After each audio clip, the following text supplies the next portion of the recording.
వృశ్చిక రాశి వారికి శత్రువులు ఎక్కువగా ఉంటారు.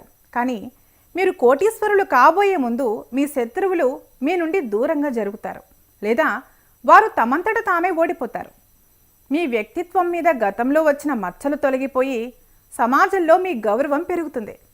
మీకు తెలియని ఒక అజ్ఞాత వ్యక్తి ద్వారా మీకు ఒక పెద్ద వ్యాపార రహస్యం లేదా ఆర్థిక సహాయం లభిస్తుంది.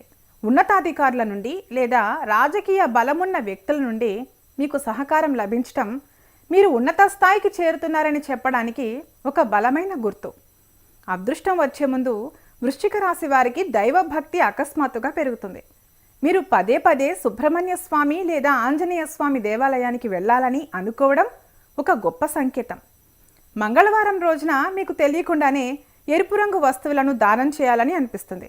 మీ ఇంట్లో దీపం పెట్టినప్పుడు అది ప్రకాశవంతంగా వెలగడం, పూజ గదిలో అగరబత్తుల సువాసన కాకుండా ఒక రకమైన అడవి పూల సువాసన లేదా చందనం సువాసన రావడం దైవశక్తి మీకు తోడుగా ఉందని నిరూపిస్తాయి. ఎప్పుడైతే మీరు మీ కోపాన్ని అదుపులో పెట్టుకుని ఆధ్యాత్మికంగా ఎదుగుతారో అప్పుడే లక్ష్మీదేవి మీ దగ్గరకు వస్తుంది.